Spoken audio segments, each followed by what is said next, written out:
여러분 안녕하세요. 선생님은 서울 거원초등학교 교사 김진한입니다. 수요일엔 바다톡톡. 오늘은 선생님과 디지털 뉴딜, 자유운항 선박에 대해서 알아보겠습니다. 여러분, 디지털 뉴딜이라고 들어본 적이 있나요? 디지털 뉴딜은 어떤 의미를 가진 것일까요? 디지털 뉴딜, 그래요. 국가에서 산업구조를 디지털로 바꾸는 정책을 디지털 뉴딜이라고 합니다. 현재 전 세계적으로 여러 나라에서 디지털 뉴딜 정책을 펼치고 있지요. 우리나라에서 진행하고 있는 디지털 뉴딜, 여러분 뭐라고 할까요? 그래요. 한국판 뉴딜이라고 부르고 있습니다. 2020년부터 2025년까지 진행되고 있는데요. 한국판 뉴딜은 첫째, 디지털 신제품, 서비스 창출 및 우리 경제의 생산성 제고를 위해 전 산업의 데이터, 5G, AI 활용, 융합을 가속화하는 것을 목표로 DNA 생태계를 강화하고, 둘째, 모든 초등학교, 중학교, 고등학교에 디지털 교육 인프라를 조성하며, 셋째, 위로 기업 환경을 디지털로 전환하는 비대면 산업을 육성하여 스마트한 업무 환경을 구현하도록 하며, 넷째, 도로, 철도, 항만과 같은 사회 간접 자본인 SOC를 디지털하여 차세대 지능형 교통 시스템을 구축하는 것을 목표로 합니다. 오늘은 이 중에서도 네 번째, 무엇이었죠? 그래요. SOC 디지털화였죠. SOC 디지털화와 해양과학 산업을 연계하여 개발 중인 자율운항 선박에 대해서 자세히 알아보고자 합니다. 먼저 인류의 역사와 함께 발전해온 배, 자율운항 선박을 알기 위해서는 바다와 역사를 함께 해온 배의 역사를 알아보는 것이 도움이 됩니다. 드넓은 바다를 질주하는 배의 역사를 선생님과 함께 알아볼까요? 인류 최초의 배는 어떤 모습이었을까? 바다를 이동한다고? 옛날 사람들은 사람의 몸이 바닷물에 가라앉으니 바다를 떠서 이동한다는 것은 일어날 수 없었던 일이라 생각했다고 하는데요. 기원전 6000년에서 4000년경 바다를 지나가던 사람은 바다에서 나무가 둥둥 떠다니는 모습을 발견하면서 바다에 뜨는 물질이 있다는 것을 발견합니다. 이렇게 바다에 뜨는 물질인 나무, 갈대, 동물가죽 등을 엮어 만든 인류 최초의 배를 뗏목이라고 하는데요. 여러분들 뗏목이라고 들어봤죠? 그래요. 이후 도구를 사용할 수 있게 된 인간은 나무를 다듬어서 지금의 배와 유사한 형태로 만들기 시작했답니다. 뗏목을 만든 이후 조금 더 빠르게 그리고 방향을 바꾸어 바다를 이동할 수 있는 방법은 없나 고민하게 됩니다. 그래서 기원전 3000년경에는 바다에서 빠른 이동을 하기 위해 배에 돛을 장착하고 선원들은 노를 사용하기 시작했습니다. 돛의 기술 역시 발전하여 13세기에는 바람의 힘만으로 움직이는 범선이 등장했습니다. 그런데 범선이 노를 젓는데 사람과 돛의 힘만 이용하다 보니까 사람들이 힘이 너무 많이 들었어요. 이런 문제점이 있었기 때문에 배를 운항할 때 선원의 숫자는 조금 줄이고 자원과 기계의 힘으로 쉽게 배를 움직일 수 없을까 고민하게 되었습니다. 1769년 증기기관이 개발되면서 1807년 최초의 상업용 증기선이 만들어졌습니다. 상업용 증기선이 만들어지면서 사람들도 배를 타고 여행을 갈 수 있게 되었어요. 그리고 비슷한 시기에 새로운 철을 재련하는 기술이 등장하여 배를 만드는 재료가 나무에서 단단한 철로 교체되면서 1843년에는 최초의 철제 증기선이 개발되었습니다. 철제 증기선이 개발되면 배는 더욱 파도에도 잘 견디고 사람들도 바다를 안전하게 항해할 수 있게 하는 튼튼한 배가 됩니다. 여러분, 뉴스에서 이 배의 모습은 많이 보았지요? 그래요. 20세기에 접어들며 화석연료를 사용하는 디젤 기관선이 등장하게 됩니다. 제2차 세계대전을 거치며 발달한 군함 건조 기술이 상선 제적에도 사용되면서 초대형 선박들도 등장하게 되었습니다. 이렇게 배의 크기는 커지고 이동하는 속도는 빨라지면서 세계 여러 나라에서 수출하거나 수입하는 물건들을 실어 나르게 됩니다. 그러면 미래의 선박은 어떤 모습일까요? 그래요. 미래 선박의 가장 큰 이슈는 연료를 적게 사용해서 해양은 오염시키지 않고 이동할 수 있으며 여러 가지 암초와 파도의 높이와 세기를 계산하여 바다를 안전하게 이동할 수 있을지입니다. 이러한 이슈를 반영하여 최근의 선박은 다가올 기후변화와 해양오염에 대응하여 청정, 대체 에너지를 연료로 하는 친환경 선박으로 바뀌고 있습니다.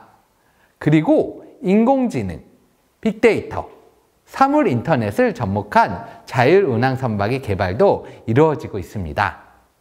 그러면 지금부터 이러한 요구사항을 통해 개발된 자율운항 선박에 대해 자세히 알아볼까요? 자율운항 선박은 사물인터넷, 로봇공학, 가상현실 및 인공지능과 같은 혁신적인 기술을 용합하여 선원의 의사결정을 지능화, 자율화된 시스템으로 대체하는 선박입니다. 국제해사기구는 자율운항 선박의 자율화 등급을 1에서부터 2, 3, 4 수준으로 구분하고 있는데요. 1수준은 선원의 의사결정을 지원하는 기능을 가진 수준을 이야기합니다. 그래서 선원이 배의 이동 경로나 속도 등 배의 조정과 관련된 대부분을 맡고 있어요. 2수준은 선원이 승선, 원격 제어 선박으로 시스템이 고장 시 선원이 직접 대응하는 수준입니다. 3수준, 궁금하죠? 그래요. 3수준은 원격 제어, 장애 예측과 진단이 자동화되는 수준을 이야기합니다. 사람의 판단 과정이 조금은 아주 조금이에요. 조금 필요하지요. 자, 마지막 4수준입니다. 1수준과 2수준과 3수준으로 갈수록 점점 사람이 할 일이 적어지고 있죠. 그럼 4수준은 여러분 어떻게 될까요? 그래요.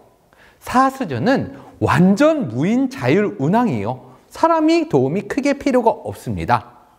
인지, 판단, 제어의 모든 과정을 사람의 판단 없이 자동화하는 수준을 말합니다. 여러분들, 올해 6월 16일 4수준에 해당하는 완전 무인 자율운항 선박 시연이 국내에서 최초로 성공도 했어요.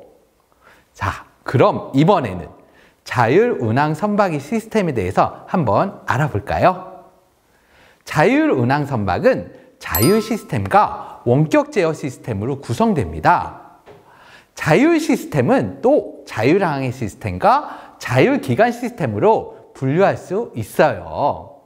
자율항해 시스템은 레이더, IR 카메라 등 각종 센서를 통해 운항 중인 다른 배, 여러 가지 암초와 같은 장애물, 지형, 날씨 이런 데이터를 읽고 수집합니다. 그리고 자율기관 시스템은 선박의 엔진과 각종 기기에 센서를 부착하여 상태 정보를 수집하고 현재 상태와 변화 추이를 분석해요.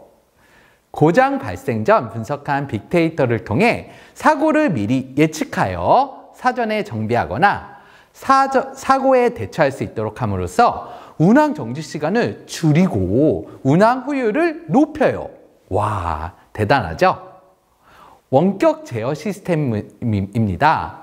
선박과 선박 또는 육상과 선박 간의 정보를 공유하거나 필요한 경우 직접 또는 간접적으로 운항에 참여할 수 있습니다.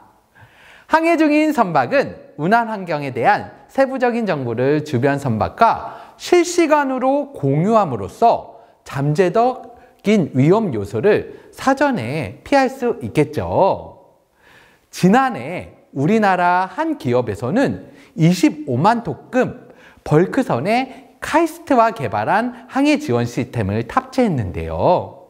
실제 운항 중인 대형 선박에 자유운항 핵심 기술을 세계 최초로 적용한 사례입니다.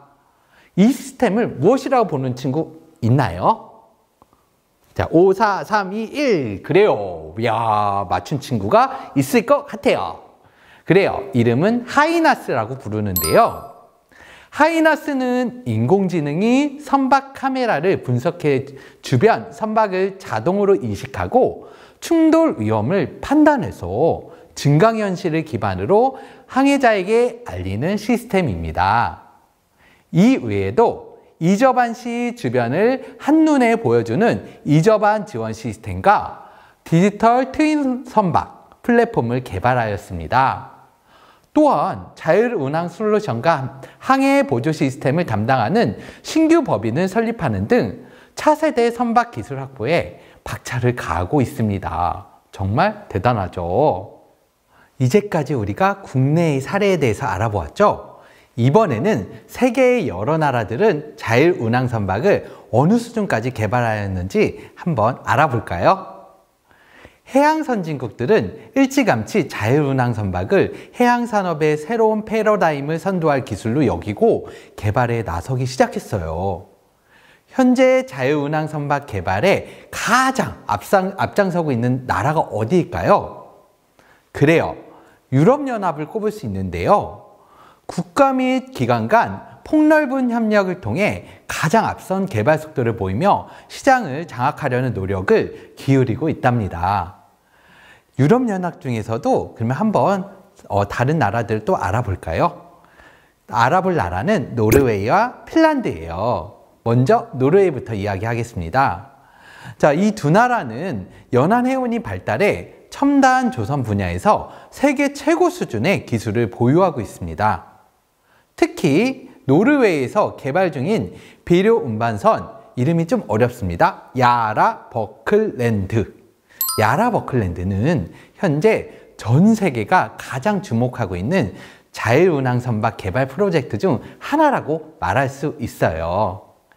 야라 버클랜드는 또 다른 이름으로 바다의 테슬라라고도 부르기도 한데요. 건조 비용은 2,500만 달러이고 일반 화물선보다 3배 비싸지만 전체 연간 운영비를 약 90% 줄일 수 있다고 합니다.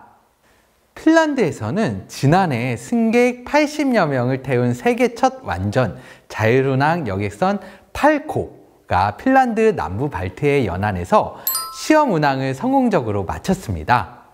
길이 53.8m, 폭 12.3m인 팔코는 국제해사기구가 규정한 자율운항 자율화 등급 중 가장 높은 단계인 완전 자율운항 선박에 해당합니다. 팔코는 스스로 풍향, 파고, 유속, 장애물 선박 위치 등 각종 정보를 수집해 시시각각 변화하는 상황을 인식한 뒤 인공지능 시스템이 사전에 학습된 데이터를 바탕으로 어떤 작동을 할지 판단을 내려서 실행에 옮깁니다. 팔코는 핀란드 파르가스항을 출발해서 사람의 조종 없이 나구항에 무사히 도착했는데요. 이번 테스트에서 팔코는 운항 중 움직이는 선박 같은 장애물과 날씨 등 주변 환경을 스스로 인식하고 항로를 우회하기도 했습니다. 그리고 이 모든 상황은 선박에서 50km 떨어진 도시인 핀란드 투르쿠의 원격 제어 스테이션에서 실시간으로 모니터링 되었습니다. 중국은 국가의 적극적인 지원 배경에 힘입어 자율운항 선박 개발 분야가 빠르게 성장하고 있습니다. 지능형 관리 및 제어 시스템, 독립적인 분석, 평가 및 예측 기술을 개발하는 아이돌핀이라는 프로젝트를 추진하여 2017년 중국의 첫 스마트 선박인 38,800톤급 벌크선 그레이트 인텔리전스호가 건조되었습니다. 이 선박은 선박 운영 및 안전을 향상하기 위해 육상 자원을 사용해 선박의 모니터링, 원격 관리 및 제어가 가능하도록 설계되었습니다. 이렇게 세계 여러 나라에서는 자율운항 선박 개발에 정말 많이 힘쓰고 있어요. 자율운항 선박을 지속적으로 개발해야 하는 이유! 경제성, 안정성에 찾을 수 있습니다. 선박 운용 비용 중 인력과 연료비가 80%나 넘게 차지하는데요. 첫째, 무인 운항 기술이 상용화된다면 인력 비용이 줄어드는 효과와 함께 최적 운항 경로로 운행하여 연료비가 절약됩니다. 많은 부분들이 자율적으로 판단되고 처리된다면 배를 운항하는 승무원의 작업 부담이 줄어들 수 있습니다. 그리고 연료비가 절약되면 환경에도 정말 좋은 영향을 미칠 수 있겠죠. 둘째, 선원에게 필요한 공간을 없앰으로 인해 공간 효율성이 높아집니다. 그러면 더 많은 화물을 적재가 가능하고 배를 운영하는 비용도 감소될 수 있습니다. 셋째, 전체 해양사고의 82%를 차지하는 인적 과실로 인한 사고와 해적 및 테러에 의한 인명피해가 감소하여 안정성도 높아질 것으로 전망하고 있습니다. 그럼 지금부터 자율운항 선박 영상을 보면서 오늘 배운 내용을 정리해 보겠습니다. 똑똑한 바다. 오늘은 선박의 자율운항에 대해서 알아볼게요. 자율운항의 시작이라 볼 수 있는 기술에는 오토파일럿이라 불리는 자동조타 장치가 있는데요. 선수 방향을 입력하면 자동으로 타를 조종하여 원하는 곳 또는 원하는 방향으로 배를 몰아갈 수 있는 기술이에요.